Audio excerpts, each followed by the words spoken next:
Vamos a ver si aciertas. ¿Qué país cree que tiene más misiles balísticos? Estados Unidos, que tiene el mayor gasto militar del mundo, con 70.000 millones. Irán, que tiene un importante gasto de 9.000 millones. Israel, que gasta 18.000 millones, el doble que Irán. O Japón, que tiene un gasto de 43.000 millones. Pues sí, Irán tiene un mayor número de misiles que cualquiera de esos países. Pero ¿cómo ha sido posible? ¿Cómo ha sido posible que un país con un PIB per cápita mensual de apenas $400 y que no tiene un gran sector tecnológico, como por ejemplo puede ser el caso de Israel, tenga más misiles balísticos que cualquier otro? Porque además, si tener un buen programa de misiles balísticos es tan barato y fácil como parece, ¿por qué Japón, Francia, Alemania, Corea del Sur o Reino Unido no cuentan con nada ni remotamente parecido? Y ojo, porque os recuerdo que estamos hablando de la República Islámica de Irán, un país dominado por un pensamiento religioso muy conservador, en el que no hay un moderno ecosistema empresarial líder en ningún sector tecnológico. En otras palabras, ¿cómo es posible que este país, que no tiene un gran sector tecnológico, haya desarrollado drones tan buenos que los está comprando los rusos porque no tenían nada parecido? Un arsenal de misiles que superan en varias veces la velocidad del sonido y que tienen capacidad de maniobrar, cosa que muy pocos misiles balísticos del mundo tienen. Y sobre todo, ¿cómo han podido construir tal número de misiles? ¿De dónde viene la idea? ¿Cómo se les ocurrió? ¿Desde hace cuánto están en ello? En fin, un montón de asuntos y de preguntas con respuestas clave para entender el mundo en el que nos movemos. Es más, os recuerdo que con esos misiles Irán tiene atemorizadas a todas las monarquías árabes, que son rehenes de la Guardia Revolucionaria, que puede cortar el estrecho de Hormuz y hundir sus economías en cuestión de días, mientras que los misiles del Ayatolá pueden destruirlo todo: refinerías, oleoductos y yacimientos petrolíferos de todas y cada una de las monarquías árabes. Y si no os recuerdo, pues el aviso que le dio Irán a Arabia Saudita en 2019 cuando lanzó un ataque con apenas 5 misiles sobre la refinería de Abqaiq, la más importante de Arabia Saudita y la mejor defendida. Y pese a ello no sirvió de nada, porque la capacidad de la planta de refinar fue reducida al mínimo y eso supuso que en un solo día el reino perdiera la capacidad de exportación del 50% de su producción de petróleo, provocando un alza muy importante en los precios. Y esto, como os digo, en un solo día. Fijaros qué aviso le dio Irán a Arabia Saudita. Pues amigos míos, en realidad esta historia tiene un culpable, un solo hombre, y se llama Saddam Hussein. ¿Cómo y por qué fue Saddam Hussein el causante de este modo de combatir de los iraníes, de este inmenso programa de misiles balísticos que atemoriza incluso a Israel? Bueno, pues eso lo vamos a ver a lo largo de este vídeo. Así que yo soy Iago Rodríguez, bienvenidos a todos los que formáis parte de la comunidad interesada en asuntos militares en español. Y ahora, ¡comencemos!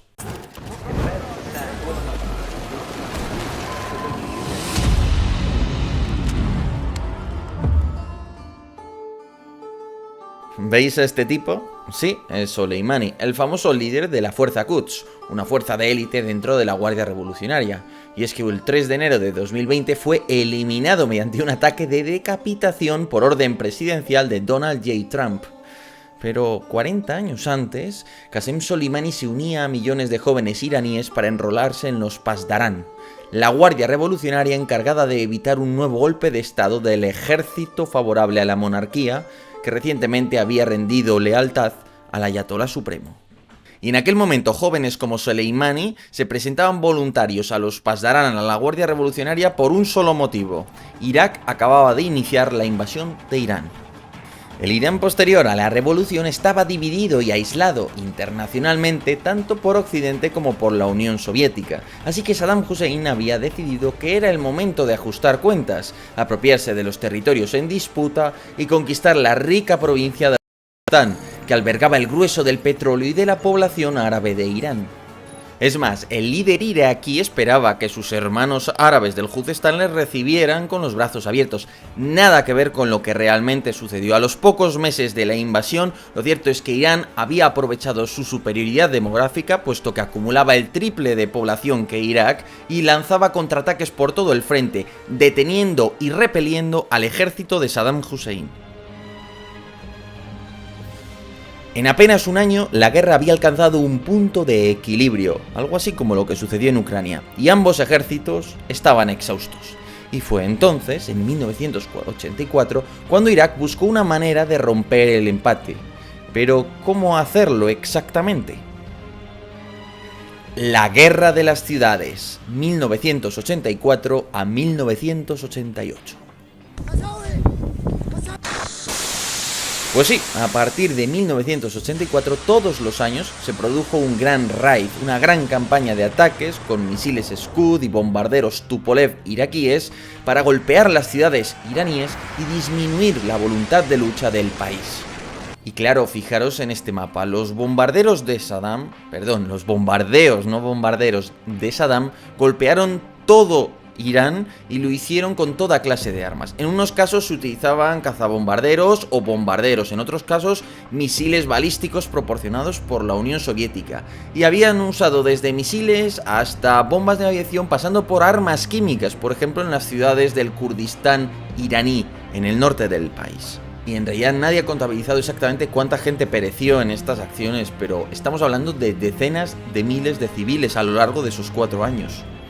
Pero lo interesante es que esta, conocida y bautizada como Guerra de las Ciudades, fue la adaptación iraní para reaccionar a los raids iraquíes. Y es que si nos fijamos en la progresión de ambas partes, si en el 84 y el 85 los iraníes solo lograron responder con 18 misiles Scud-B de origen soviético, frente a los 176 misiles disparados por Irak, en 1988, el último año de la guerra, Irak disparó 193 misiles frente a los 181 de Irán.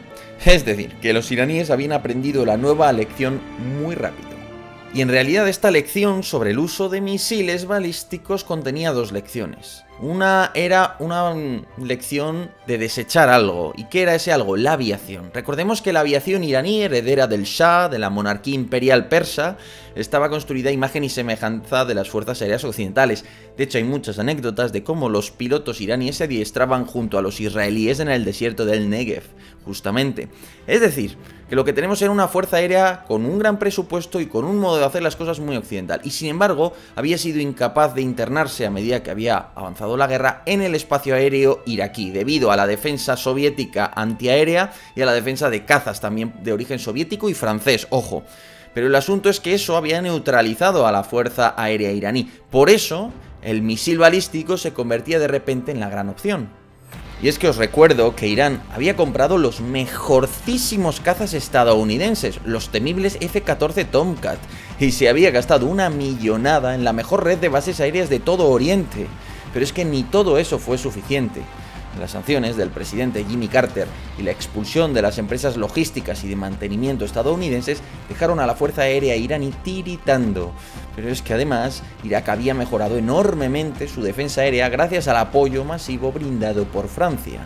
Que aquí hay que decir que los israelíes, que siempre habían considerado a Irán un aliado en la región y que pese a la revolución islámica creían que aún podrían mantener buenas relaciones, llevaron a cabo toda una serie de operaciones ultra secretas para proporcionar piezas de repuesto y material clave para el mantenimiento de este tipo de aeronaves, del Tomcat y de muchas otras. Pero eso es una curiosidad. Lo importante aquí que es que a medida que avanza la guerra y que esa carísima fuerza aérea no es capaz de brindar las capacidades que el mando iraní esperaba de ellas, lo cierto es que se decide descapitalizar. Es decir, la fuerza aérea se va descapitalizando porque no es capaz de dar ese servicio.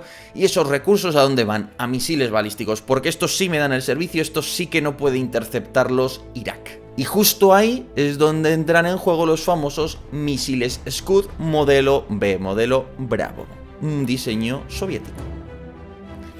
El Scud-B, la verdad, era un misil muy impreciso, con un error circular probable de más de 500 metros, por lo que solo era apto para atacar grandes objetivos, como bases aéreas o ciudades, pero tenía la ventaja de ser asequible, difícil de interceptar, y además era móvil, ya que se transportaba en camiones, lo que facilitaba su supervivencia. Así que Irán decidió copiarlo, y ahí es cuando nació la saga Sahab, los Scud iraníes, que se empezaron a fabricar en plena guerra con Irak. Bueno, el enorme interés que suscitaron estas armas se refleja en las exportaciones reconocidas de armamento a Irán en el periodo de la guerra Irán-Irak y en el periodo de los años inmediatamente posteriores, ya que sabemos que se adquirieron y se modificaron misiles procedentes de Siria, de Libia, por supuesto, de la Unión Soviética y posteriormente de la propia Rusia, y por supuestísimo de China, el gran aliado de Irán durante este conflicto. Pero no nos debemos detener ahí. Hablamos de misiles balísticos, pero no debemos pensar solo en esos grandes misiles con cientos de kilómetros de alcance, no. Lo cierto es que los iraníes también se centraron mucho en lo que podemos considerar la artillería cohete, es decir, misiles que dispara la artillería, pero que aún así tienen alcances importantísimos. Así es, al igual que Ucrania, la guerra Irán-Irak fue un conflicto de artillería en el que tomaron parte lanzacohetes de todos los tamaños imaginables, y en aquel contexto Teherán solo podía contar con el apoyo de un suministrador fiable: China. Así es, el Ejército Popular de Liberación había desarrollado un arma que llamó la atención de Irán: el lanzacohetes tipo 83. Estamos hablando de un cohete de artillería no guiado que mide 5 metros de altura, tiene una cabeza explosiva de 70 kilos y cuenta con un calibre de 273 milímetros. De hecho, a los iraníes les gustó tanto que le pusieron el apodo de Ohab, que significa águila. Aunque la verdad que esto tuvo algo de hacer de la necesidad virtud, es decir, lo que realmente quería Irán era que la Unión Soviética le vendiera los modernos y potentes BM-27 Huracán. Pero a falta de ellos, pues bueno, ya sabéis, a falta de Huracán, buenos son Ohab, o algo así debieron pensar los iraníes, que terminarían utilizándolos en cantidades muy importantes. Y es que la artillería cohete de largo alcance podía golpear objetivos a 40 kilómetros de distancia, suficiente como para atacar ciudades tan importantes como Basora, que estaban relativamente cerca del frente. Es decir, que en la guerra de las ciudades no solo contaban los Scud. Al contrario, los iraníes aprendieron que los cohetes de artillería eran un producto sustitutivo de los misiles balísticos, siempre y cuando el adversario tuviera ciudades muy cerca. Y todo esto nos lleva a una conclusión muy clara. En un periodo de apenas 10 años, que es lo que duró la guerra, la niña mimada de Irán, de las Fuerzas Armadas de Irán, que era su fuerza aérea, pasó a ser una rama ignorada.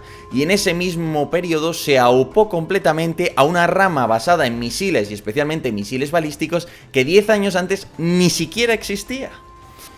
Y todo esto se traduce en que a partir de los años 90 Irán no solo había acumulado un notable arsenal y experiencia en el uso de misiles, sino que además había puesto en marcha una industria nacional. Pero es que además en paralelo sucedieron dos hechos fundamentales. En primer lugar, Irán había establecido unas profundas relaciones técnico-militares con China, que darían a Teherán acceso a un notable catálogo de misiles y tecnologías chinas e israelíes. ¿Cómo? ¿Cómo que israelíes? Os preguntaréis. Bueno, pues sí, os recuerdo que estamos en los felices años 90. Estados Unidos se había vencido en la Guerra Fría e incluso se mostraba dispuesto a vender. De hecho, se llegó a vender material militar a China, aunque siempre, ojo, con muchas reticencias. Y en ese mismo periodo, Israel, de una manera un tanto alegal o incluso ilegal, le vendió determinados materiales. ¿Cuáles, por ejemplo? Bueno, pues todo el diseño de un caza llamado Lavi, que nunca llegó a ver la luz, aunque estaba muy desarrollado por presiones de Estados Unidos, pero que Israel decidió venderle el diseño a China, que lo utilizó para el diseño del J-10, que hoy es uno de los cazas fundamentales de la Fuerza Aérea de China. Por no hablar sobre todo de las municiones merodeadoras de tipo Harpy, un dron muy similar al Shahid, aunque más pequeño, que se cree pudo haber sido copiado en esta especie de triángulo amoroso Israel-China-Irán por estos últimos.